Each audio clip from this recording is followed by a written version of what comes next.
علیہ وآلہ وسلم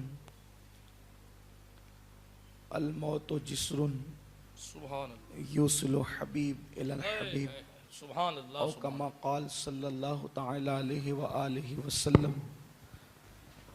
صدق رسول اللہ صلی اللہ تعالی علیہ وآلہ وسلم غوث اعظم بمنی بے سرو ساما مددے قبلِ دین مددے کعبہ ایمان مددے بگرداب بلا افتاد کشتی مدد کن یا معین الدین چشتی۔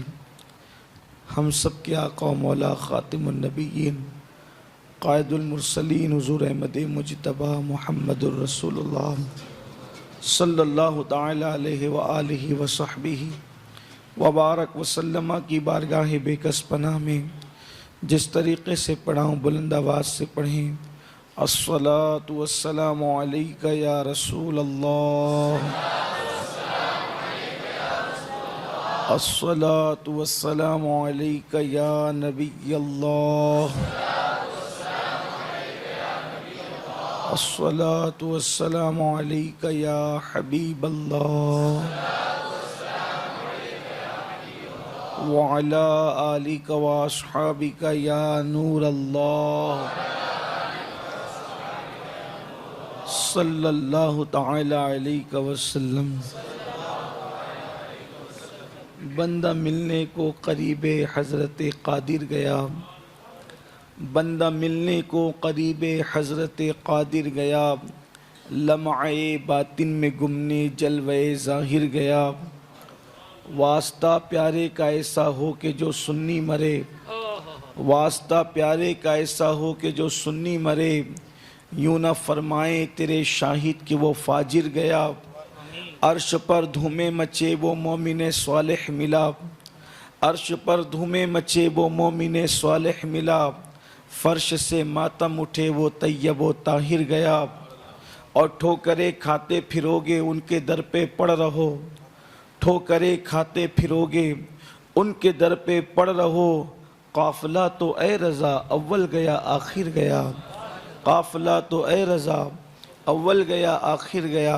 آج کی یہ محفل برادر عزیز عالمی شہرت یافتہ ثنا خوان رسول مقبول زمانہ تالی قرآن حافظ و قاری جناب قاری ریاض الدین اشرفی رحمۃ اللہ علیہ کی یاد میں ان کے ایصال ثواب کے لیے انعقاد پذیر ہیں۔ مجھ سے پیشتر ہماری جماعت کے دو عظیم خطبہ اور دونوں میرے بڑے بھائیوں کی حیثیت رکھتے ہیں، آپ نے دونوں سے خطاب سماعت کیا، گوچہ میں ان کے خطابات سننے سے محروم رہا، آپ نے حضرت مولانا سید محمد قادری جیلانی صاحب سے ان کا خطاب سماعت کیا، اور ان سے پیشتر نور المشائخ حضرت مولانا سید نور میاں صاحب قبلہ سے آپ نے ان کا خطاب سماعت فرمایا، اور اب وہ مجھ فقیر کی باری ہے، نہ میں کوئی خطیب ہوں، اور آپ مجھے جانتے ہیں کہ نہ کوئی میرا علموں سے کوئی تعلق اور شغف ہے، لیکن تھوڑی دیر کے لیے مجھے بھی حکم ہے کہ ایصال ثواب کی محفل میں کچھ ایسا ذکر ہو جو میرے اور آپ کے لیے ذریعہ نجات ہو۔ ایک گھاٹی ہے جسے ہمیں عبور کرنا ہے۔ اس کائنات کے اندر ہر انسان کے لیے دو موت ہے اور دو حیات ہے۔ ایک مرتبہ پہلے ہم مردہ ہی تھے، پہلے موت ہے، پھر زندہ ہوئے، پھر مریں گے، پھر زندہ ہوں گے، یعنی ایک موت اور ایک حیات نہیں ہے، بلکہ اللہ تعالیٰ خود قرآن میں مقدس میں ارشاد فرماتا ہے کیف تکفرون باللہ کنتم امواتا فاحیاکم۔ اللہ تعالیٰ فرماتا ہے کہ تم اللہ کا کیوں انکار کرتے ہو جبکہ پہلے تم مردہ تھے۔ اللہ تعالیٰ فرماتا ہے پہلے تم مردہ تھے اور پھر اللہ نے تمہیں زندہ کیا، فاحیاکم، اللہ نے زندہ کیا، اور پھر ثم یمیتکم پھر تمہیں موت دے گا، ثم یحییکم پھر تمہیں زندگی عطا کرے گا۔ یعنی موت سے ڈرو مت، پہلے تو مردہ تھے ہی تم، یعنی مرنے کا تمہیں تجربہ ہے، تمہیں مرنے کا تجربہ ہے اور زندگی کا بھی تمہیں تجربہ ہے۔ تو ایک زندگی اور ایک موت تو تمہاری ہو گئی، اب مزید ایک موت اور ایک زندگی اور باقی ہے۔ اب ایک موت ایسی آئے گی کہ وہ کچھ لمحے کے لیے ہوگی اور ہمیشہ کی زندگی۔ دیکھو کانسیپٹ دیکھو موت اور زندگی کا۔ ایک ایسی موت تھی جو بہت طویل تھی، پھر ایک مختصر سی زندگی، پھر ایک موت مختصر سی ہوگی اور پھر ہمیشہ کی طویل زندگی ہوگی۔ اب وہ موت جس سے ہم ڈرتے ہیں کہ موت کیا ہے، اس کے دو پہلو ہیں۔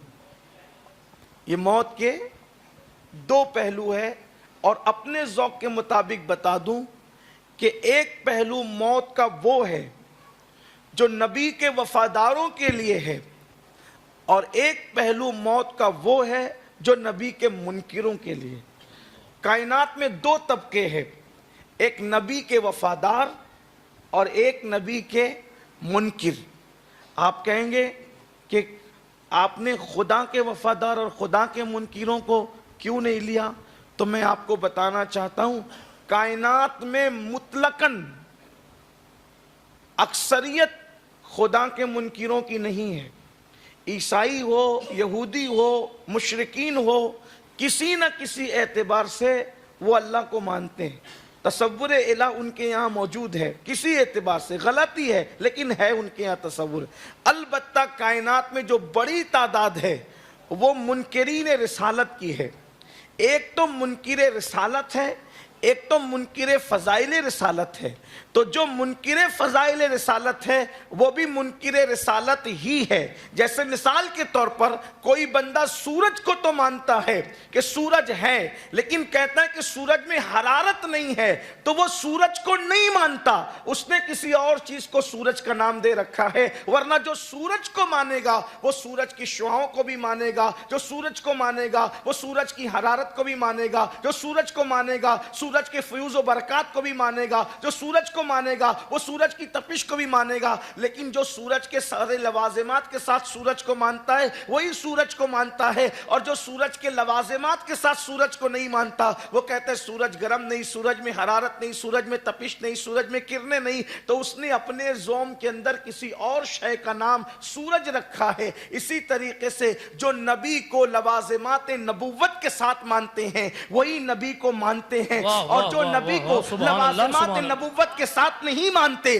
انہوں نے اپنے زوم باطل میں کسی اور کو نبی قرار دیا ہے۔ مطلب یہ ہے کہ نبی کو سچا ماننے والا وہی ہے جو اس طرح مانے کہ نبی وہ ہوتا ہے جو صاحب اختیار ہوتا ہے، نبی وہ ہوتا ہے جو غیب داں ہوتا ہے، نبی وہ ہوتا ہے جو مالک و مختار ہوتا ہے، نبی وہ ہوتا ہے، اللہ اکبر، کوئی بھی نبی صاحب اختیار ہوتا ہے، بلکہ نبی وہ ہے اگر عیسیٰ ہے تو اس کے کنبے اذن اللہ میں مردے زندہ ہو جاتے ہیں، نبی وہ ہے اگر ہاتھ پھیر دے تو برس والے کو شفا مل جاتا ہے، نبی وہ ہے اللہ اکبر اگر کلیم اللہ کی شکل میں ہے تو اللہ اکبر وہ پتھر سے پانی کے چشمے جاری کر دیتا ہے، نبی وہ ہے اگر سلیمان کی شکل میں ہے تو ہواؤں پر حکومت کرتا ہے، پرندوں سے باتیں کرتا ہے، جنات اس پر مسخر کر دیے جاتے ہیں۔ ہاں اگر نبی یوسف کی شکل میں ہے تو اللہ اکبر مصر کے بھوکے اس کا چہرہ دیکھتے ہیں تو ان کی بھوک مٹ جایا کرتی ہے، اللہ اکبر۔ لیکن اللہ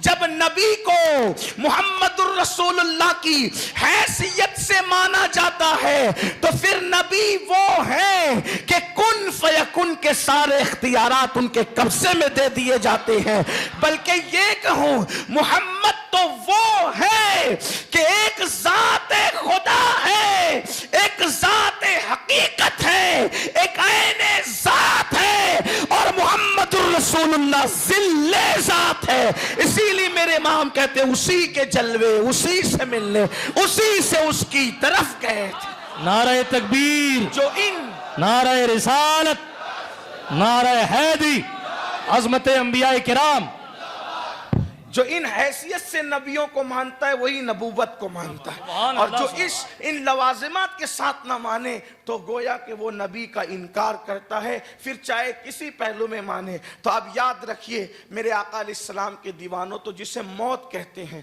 وہ ہے بہت خوبصورت، جسے موت، لیکن کس کے لیے؟ الموت تحفۃ المؤمن، موت مومن کے لیے تحفہ ہے، اور تحفہ برا نہیں ہوتا۔ نمبر 1 تحفہ برا نہیں ہوتا، نمبر 2 تحفہ صرف یاروں کو اور پیاروں کو دیا جاتا ہے۔ تحفہ جو یار ہوتا ہے اس کو دیا جاتا ہے، یا جس سے پیار ہوتا ہے اس کو دیا جاتا ہے نا۔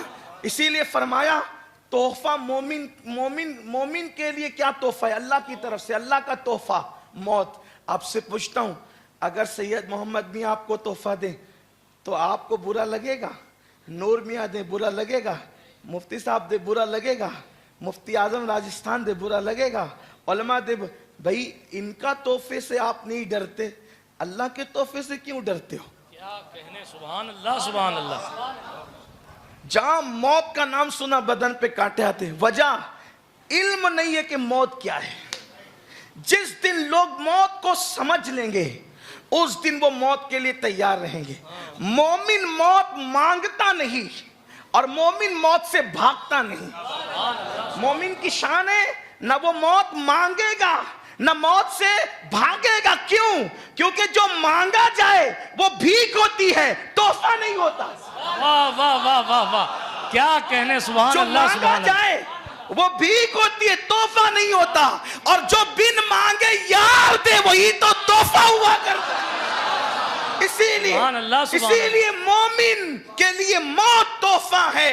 تو مومن موت سے بھاگتا اس لیے نہیں، اس لیے کہ تحفے کا انکار نہیں کرتے، نہ تحفہ مانگ کر لیتے اور نہ تحفے کا انکار کرتے ہیں۔ تو مومن موت کو مانگتا بھی نہیں اور موت سے بھاگتا بھی نہیں، اسی لیے موت مانگنے کی اجازت نہیں ہے۔ اور یاد رکھنا، ایمان کی حالت میں جتنی لمبی عمر ملے اتنا بڑا اللہ کا احسان ہے، اطاعت کے لیے جتنی لمبی عمر ملے اتنا اللہ کا احسان ہے۔ ایک صاحب شہید ہو گئے اور ان کے 1 سال کے بعد ان کے بھائی کا انتقال ہوا، تو لوگوں نے شہید بھائی کی تعریف کی۔ حضور نے فرمایا 1 سال اس نے نمازیں زیادہ پڑھی، 1 سال اس نے روزے زیادہ رکھے، 1 سال جمعہ کی نمازیں اس نے زیادہ پڑھی، پھر تم اس شہید کی تعریف کیوں کرتے ہو؟ یعنی کہ وہ 1 سال پہلے شہید ہونے والا، 1 سال کے بعد نارمل موت مرنے والا، آقا علیہ السلام فرماتے ہیں چونکہ اس کے اعمال زیادہ تھے اس لیے اس کے درجات اس سے بلند ہو گئے۔ تو اس لیے موت مانگی نہیں جاتی۔ اب موت کیا ہے وہ سن لیں۔ موت کسے کہتے ہیں؟ اللہ کے رسول صلی اللہ علیہ وآلہ وسلم فرماتے ہیں مومن کی موت کیا ہے لوگوں کو پتہ ہی نہیں ہے، ناواقف ہے۔ اب تک تو یہی سن رکھا ہے، میں بھی بیان کرتا ہوں، اور جب بیان کرتا ہوں تو مجھے بھی بہت احساس ہوتا ہے کہ موت بڑی دردناک ہے۔ کیسی ہے موت؟ جب موت آتی ہے تو ایسا لگتا ہے جیسے سینے پہ زمین اور آسمان کو سمیٹ کے رکھ دیا گیا ہو۔ موت ایسی ہے کہ جیسے ناک سے سانس نہیں لے رہا انسان، سوئی کے ناکے سے سانس لے رہا ہے۔ ہاں، یہ سب تکلیف ہے۔ بلکہ موسیٰ علیہ السلام کہتے ہیں جیسے زندہ چڑیا کو سیخ پر لگا کر کے اس کو بھونا جائے تو وہ کیسی تکلیف اٹھاتی ہے، ویسے ہی تکلیف مرنے والے کو ہوتی ہے۔ یہ چڑیا کو نہ چھوڑا جا رہا ہے کہ وہ آزاد اڑے، کہ اڑ بھی نہیں سکتی، اور نہ اس کو مارا جا رہا ہے کہ وہ مر جائے، یہ کیفیت ہوتی ہے۔ جب موت آتی ہے، حضرت عمرو ابن عاص صحابی رسول رضی اللہ تعالیٰ عنہ فرماتے ہیں کہ موت کے وقت انسان کی کیفیت یہ ہوتی ہے جیسے اس کے کندھوں پہ پہاڑ رکھ دیے گئے، اس کے سینے پہ زمین اور آسمان رکھ دیے گئے، اس کے پیٹ کے اندر ببول کا درخت ڈال کر کے نیچے سے کھینچا جا رہا ہے، یہ کیفیت ہوتی ہے۔ فرماتے ہیں موت تو بیان کرنے کے قابل ہے ہی نہیں۔ اللہ کے رسول صلی اللہ علیہ وآلہ وسلم فرماتے ہیں موت کی حقیقت کو جو انسان کو بتائی گئی، اگر جانوروں کو پتہ چل جائے کہ موت کی حقیقت کیا ہے تو کوئی گوشت والے جانور کا گوشت تم کو کھانا نصیب نہ ہو. اور انسان کو اگر موت کی حقیقت پتہ چل جائے تو انسان ایسے گھلنے لگے, انسان ایسے گھلنے لگے جیسے نمک پانی کے اندر گھلنے لگا کرتا ہے. اگر تمہیں موت کی حقیقت پتہ چل جائے, تم دنیا کے بستروں کو چھوڑ دو, تم گھروں میں رہنا چھوڑ دو, موت کی حقیقت پتہ چل جائے تو تم جنگلوں بیابان میں چلے جاؤ. موت کی حقیقت پتہ چل جائے تو تم کبھی نہ ہنسو, تم ہمیشہ روتے رہو. موت کی حقیقت پتہ چل جائے تو اللہ اکبر تم لذتوں کو ترک کر دو. لیکن حقیقت موت لوگوں کو نہیں بتائی گئی. یہ ساری حقیقتیں اپنی جگہ ہے, اس کا کوئی انکار نہیں. لیکن جب مومن کی موت آتی ہے تو اللہ تبارک و تعالی حضرت ملک الموت کو اتنی خوبصورت شکل میں بھیجتا ہے کہ ابراہیم خلیل اللہ فرماتے ہیں کہ اگر اللہ مومن کو کوئی اور اجر نہ بھی دے, صرف موت کا خوبصورت چہرہ دکھا دے تو وہ بھی اس کے لیے بہت بڑا اجر ہو. اور پھر مومن کی موت کا فیصلہ کیسے ہوتا ہے ذرا میں وہ آپ کو بتانا چاہتا ہوں. آج کل تو لوگ یہ کہتے ہیں ارے کون کہاں اور کب مرے گا اس کو خود کو پتہ نہیں ہے, اس لیے کہ سورہ لقمان کی آیت ہے. مجھے حیرت ہے کہ لوگ سورہ لقمان کی آخری 5 آیتوں کو آج تک سمجھ نہ سکے. اسلامی اسکالر تو بنے لیکن قرآن سمجھ نہ سکے. وجہ اس لیے کہ جب تک صاحب قرآن کا فیض نہیں ملتا اور باب مدینۃ العلم کی خیرات نہیں ملتی, اس وقت تک کہ قرآن کو سمجھا جا ہی نہیں سکتا. قرآن کو لوگ کیا سمجھ سکتے ہیں؟ قرآن کو لوگ بچوں کا کھیل سمجھتے ہیں. آج تک سورہ لقمان کی آیتیں لے کر کے بیٹھے, جبکہ ہمارے کئی بزرگوں نے بتایا کہ مجھے موت کب آئے گی, میں کب دنیا سے جاؤں گا. اور یہ بات ثابت بھی ہوئی, یہ بات لوگوں کو پتہ بھی چلی. خود ہمارے صابر پاک نے فرمایا حضرت شمس الدین ترک پانی پتی سے کہ جس دن تجھ سے کرامت کا ظہور ہوگا وہی میرے وصال کا دن ہوگا. بے شک بے شک. حضرت سیدی غوری نے, حبیب غوری نے بتایا کہ فلاں دن میرا انتقال ہوگا. حضرت شرف الدین یحییٰ منیری نے بتایا کہ میرا انتقال ہوگا. پھر بتائیں میرے انتقال پر ایک صحیح النسب سید آیا, وہ میری نماز جنازہ پڑھائے. حضرت محبوب الہی نے فرمایا کہ فلاں دن ہمارا انتقال ہوگا. یہ ساری چیزیں تو بتائی گئی. تو پھر سورہ لقمان کی آیت تو سچی ہے. یاد رکھیں اللہ تبارک و تعالیٰ کے فرمان کا مطلب یہ ہے کہ اگر اللہ کسی کو نہ بتائے تو وہ خود سے یہ نہیں جان سکتا کہ وہ کب مرے گا اور کہاں مرے گا. لیکن اگر اللہ بتا دے تو پھر ملا کو تکلیف کیا ہے؟ یہ تو محب اور محبوب کے درمیان کی بات ہے, وہ جس کو چاہے بتا. میں اپنا راز جس سے چاہے شیئر کر دوں, دوسروں کو کیا تکلیف ہے؟ تو جب میرا راز میں کسی کو بتاؤں تو کوئی تکلیف اور احتجاج نہیں کر سکتا. اگر خدا اپنا راز اپنے یاروں کو بتا دے تو کسی کو تکلیف کیا ہے؟ کیا جملے ہیں, واہ واہ واہ کے معاملات ہیں. اللہ اکبر. تو میرے آقا علیہ السلام کے پیارے دیوانوں, مومن کو موت کیسے آتی ہے اور کس شان سے آتی ہے تو ذرا سن لے اور موت کی تیاری کیجئے. بس مومن بننے کی کوشش کیجئے. اور مومن کون ہے؟ مومن وہ ہے جو ان کی عزت پہ مرے دل سے.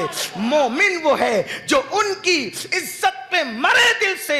اور مومن کون ہے تو فرماتے ہیں میرے امام, انہیں جانا انہیں مانا, نہ رکھا غیر سے کام, للہ الحمد میں دنیا سے مسلمان گیا. اللہ اکبر. تو مومن کو موت کی شان سے آتی ہے.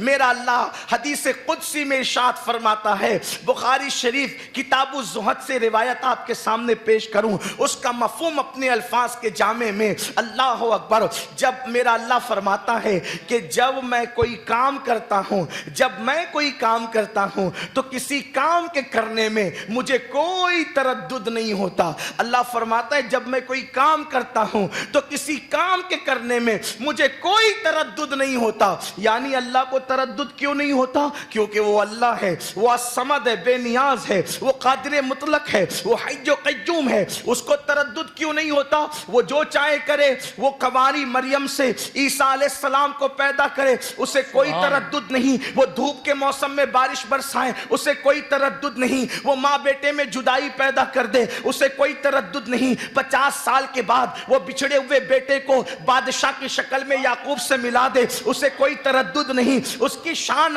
بڑی اعلیٰ ہے، بڑی عرفہ ہے۔ فرماتا ہے کہ میں کچھ بھی کرتا ہوں مجھے کسی کام کے کرنے میں تردد نہیں ہوتا، لیکن فرماتا ہے کہ جب میں ایک کام کرنے لگتا ہوں ترددی، جب میں ایک کام کرنے لگتا ہوں تو مجھے تردد ہوتا ہے، تردد۔ اب تردد کسے کہتے ہیں؟ شان الوہیت پر ڈائریکٹ اس کے لغوی معنی میں چسپا نہیں کرتا، لیکن آپ کو صرف سمجھانے کے لیے کہتا ہوں تردد کا مطلب کیا ہوتا ہے ان علماء سے پوچھے۔ جیسے تردد کہتے ہیں، ابھی اس مضمون میں نہیں کہہ رہا ہوں، سمجھانے کے لیے الگ میدان میں اس کو سمجھیں، نہ ملانے کے لیے، بلکہ تردد کا مطلب ہوتا ہے آپ کہتے ہیں مجھے تردد ہو رہا ہے میں فلاں کے ساتھ پارٹنرشپ کروں کہ نہیں کروں، یعنی کسی کام کے کرنے میں جب یہ کیفیت ہو جائے کہ کروں کہ نہیں کروں اس کو کہتے تردد۔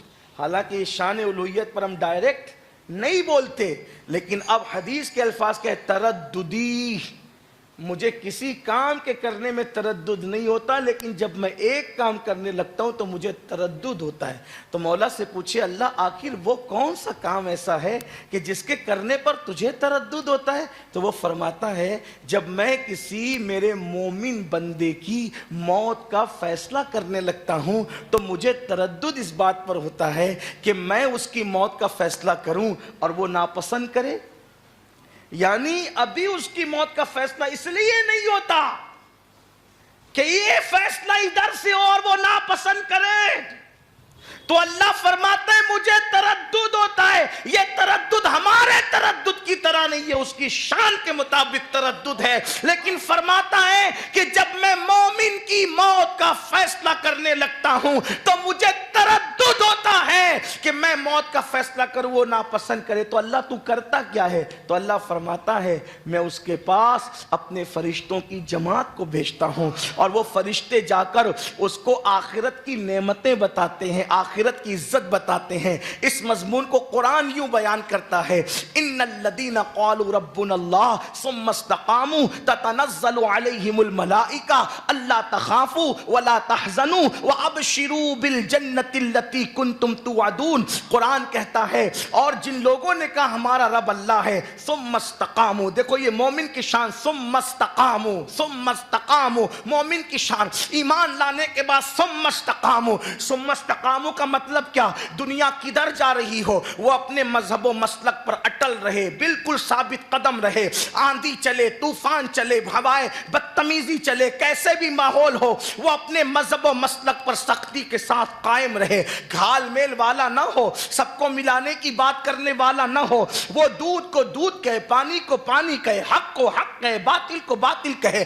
ثم استقاموا، لین دین میں کبھی جھول جھال نہ ہو، ثم استقاموا، زبان سے کبھی جھوٹ نہ بولے، ثم استقاموا، کبھی زنا کے قریب نہ جائے، ثم استقاموا، کبھی شراب کے قریب نہ جائے، ثم استقاموا، اذان کے بعد وہ اللہ کی عبادت کے لیے اس کے گھر میں حاضر ہو جائے، ثم استقاموا، جو اللہ نے حرام کیا اس کو حرام سمجھ کر بچتا رہے، ثم استقاموا، جس کا حکم دیا وہ ادا کرتا رہے، ثم استقاموا، صدقہ دیتا رہے، ثم استقاموا، جب سب لوگ سو جائیں تو وہ راتوں کو اللہ کو منانے کی کوشش کرتا رہے، ثم استقاموا، وہ آنکھوں کو پاپی بنانے کی بجائے وہ اپنی آنکھوں سے اللہ کی خشیت میں آنسو بہاتا رہے۔ تو اللہ فرماتا ہے ان الذین قالوا ربنا اللہ ثم استقاموا، جنہوں نے کہا ہمارا رب اللہ ہے اور اس پر استقامت کے ساتھ ڈٹے رہے۔ لوگ تو کہتے ہیں مولانا کلمہ پڑھا ذمہ داری ختم ہو گئی، کلمہ پڑھنے کے بعد ذمہ داری ختم نہیں ہوتی، کلمہ پڑھنے کے بعد ذمہ داری بڑھ جایا کرتی ہے، شریعت مطہرہ کا نفاذ ہوتا ہے،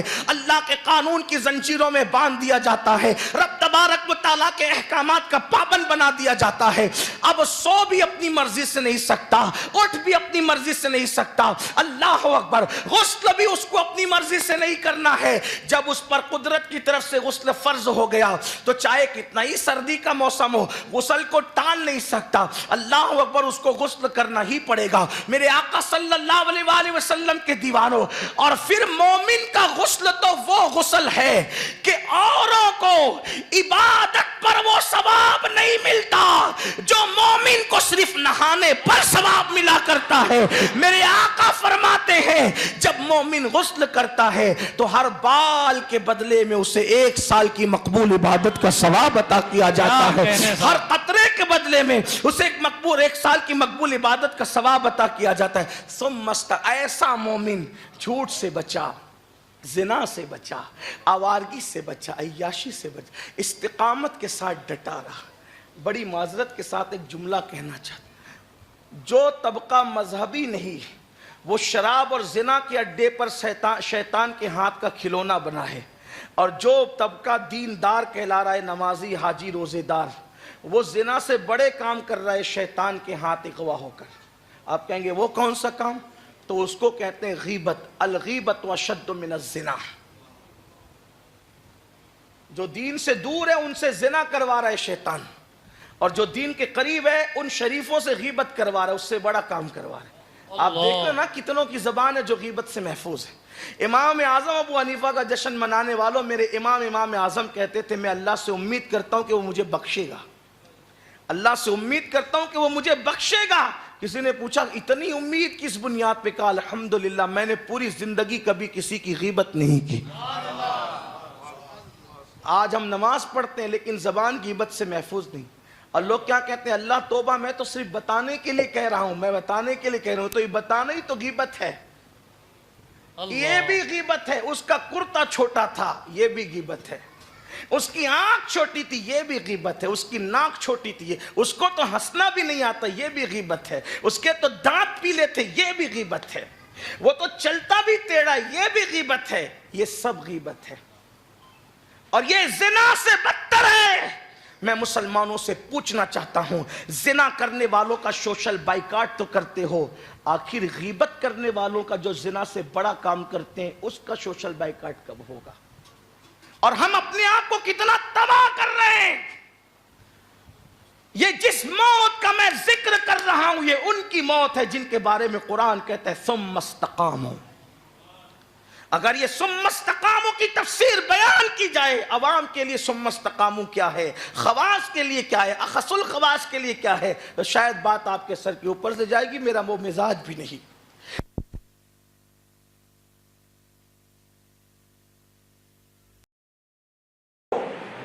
شریعت پر ثابت قدم رہو, مذہب و مسلک پر ثابت قدم رہو, یہ ہماری شان ہونی چاہیے.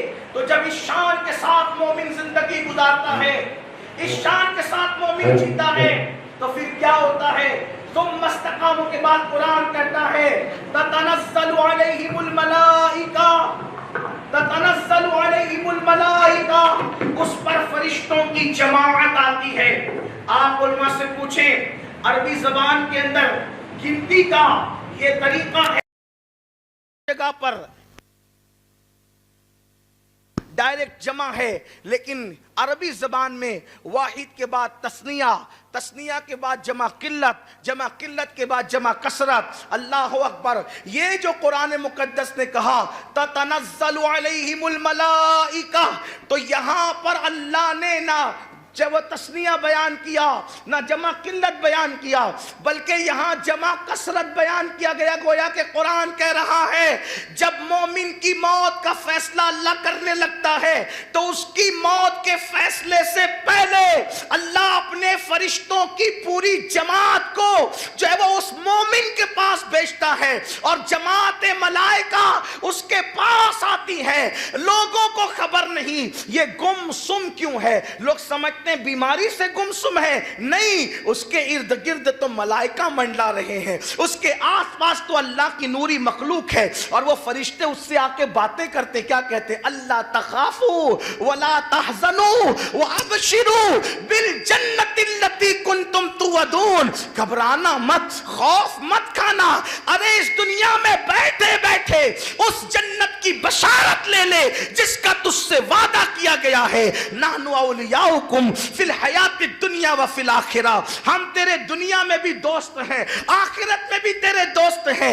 گویا کہ جنت کی نعمتیں کیا ہوگی, جنت کا حسن کیا ہوگا, جنت کا جمال کیا ہوگا, خدا کا دیدار کیسے ہوگا, یہ ساری نعمتیں فرشتے اس مومن کے سامنے پڑھتے ہیں. تو وہ مومن جو ہے کہتا ہے فرشتوں یہ نعمتیں ملے گی کب, یہ نعمتیں ملے گی کیسے؟ تو فرشتے کہتے ہیں جب موت کا مزہ چکھو گے نا تب یہ نعمتیں تمہیں نصیب ہوگی. تو وہ مومن کہتا ہے فرشتوں دیر کیوں کرتے ہو, ذرا جلدی کرو نا, میں جلدی مرنا چاہتا ہوں, میں جلدی دنیا سے جانا چاہتا ہوں تاکہ دیدار یار نصیب ہو جائے. ادھر وہ بندہ موت کے لیے خود تیار ہوتا ہے, قدرت اس مومن کی موت کا فیصلہ کرتی. پہلے مومن تیار ہوتا ہے, پھر قدرت کی طرف سے فیصلہ ہوتا ہے. اور اب جب وہ مرتا ہے تو حضرت اسرائیل علیہ السلام خوبصورت چہرے والے اتنے فرشتے ساتھ لے کر آتے ہیں کہ تا حد نگاہ وہ خوبصورت فرشتے قطار بنا کر کے کھڑے رہتے ہیں. اور اس کی روح کیسے نکلتی ہے؟ اللہ کے رسول فرماتے جیسے مکھن سے بال نکلتا ہے, واہ واہ واہ, جیسے مشک سے, پانی کی مشک ہوتی ہے اس سے جیسے پانی کا قطرہ ٹپکتا ہے, اس شان کے ساتھ مومن کی موت ہوتی. جب روح نکلتی ہے ایک لمحہ, اللہ کے رسول کہتے ہیں پلک جھپکنے کی مدت میں بھی روح حضرت ملک الموت کے ہاتھ میں نہیں رہتی, اس کو فرشتے لیتے ہیں اور جنت کے کفن میں خوشبودار کفن میں اس کو لپیٹتے ہیں اور اس کی روح کو لے کر کے آسمان دنیا پہ جاتے ہیں. تو اس وقت پہلے آسمان کے فرشتے کہتے ہیں کس کو لا رہے ہو؟ تو کہتے ہیں یہ مبارک روح کو فلاں ابن فلاں, اس کا نام اس کے باپ کا نام بھی لیا جاتا ہے, فلاں ابن فلاں کی روح لا رہے ہیں, اس کا جنازہ لا رہے ہیں. تو وہ سب کہتے ہیں اس کو مبارک باد ہو, اس کو سلامتی ہو, ہم اس کو سلام کرتے ہیں. اور پھر اس کی روح پہلے آسمان پہ جاتے, فرشتے استقبال کرتے, ایسے ہی دوسرے تیسرے چوتھے پانچویں چھٹے ساتویں آسمان پہ, اور جہاں تک اس کا مرتبہ ہے وہاں لے جایا جاتا ہے. پھر اللہ فرماتا ہے اس کے نام اعمال کو اعلیٰ علیین میں رکھ دو, اور یہ میرا بندہ بڑی محنت کر کے وفا کر کے آیا ہے, اس کی روح کو لے جاؤ اور لے جا کر کے اس کے جسم میں لوٹا دو. اور پھر اس کی روح اس کے جسم میں لوٹا دی جاتی ہے. ثم یحییکم, واہ واہ واہ واہ, اس کو زندگی نصیب ہوتی ہے. اور جب اس کو زندہ کیا جاتا ہے تو پھر اس کے بعد وہ آنکھیں کھولتا ہے. تو اس کی قبر کا حال یہ ہوتا ہے کہ دو فرشتے اس کی قبر میں آتے ہیں اور اس سے 3 سوال کرتے ہیں, من ربک, ما دینک, ما کنت تقول بحق ھذا الرجل. تیرا رب کون ہے, تیرا رب کون ہے؟ تو رب کون ہے؟ تو پہلے سوال کا جواب ہے اللہ ربی, اللہ میرا رب ہے. سبحان اللہ. لیکن یہاں کتنا بھی رٹیے, وہاں وفا کی بنیاد پر جواب واہ آیا. واہ واہ واہ واہ, زندہ باد. جیسے کلمہ یہاں کوئی 1000 بار بھی پڑھتا ہے لیکن اللہ رسول سے وفا نہیں کرتا, مرتے وقت اس کی زبان پہ کلمہ نہیں آئے. ہاں یاد رکھیے, یہ بھلاوا جو ہے وہ عمل کی وجہ سے. اور یہ بھی یاد رکھنا انسان کو بھولنے کی بیماری اس کے پاپ کی وجہ سے ہوتی ہے. اگر آدمی پاپ کرنا بھول جائے تو اللہ تبارک و تعالیٰ اس کو علم بھلانا نہ بھلائے, اس کو علم ہمیشہ یاد رہے. یہ جو ہاں حضرت امام حسن بصری کے دور میں ایک شخص قرآن بھول گیا تو آیا حضور میں قرآن بھول گیا, فرمایا تو نے ایک عورت پر پاپ کی نظر ڈالی, اس وجہ سے تو قرآن بھول گیا. میرے آقا علیہ السلام کے دیوانوں, یہ کوئی آسان باتیں نہیں ہے. جو ہم جرائم کرتے ہیں, پاپ کرتے ہیں, اچھی بات نہیں ہے, اس سے لوگ کلمہ بھول جاتے. بلکہ یہاں تک فرمایا گیا کہ دنیا میں جو گناہ کرتے رہے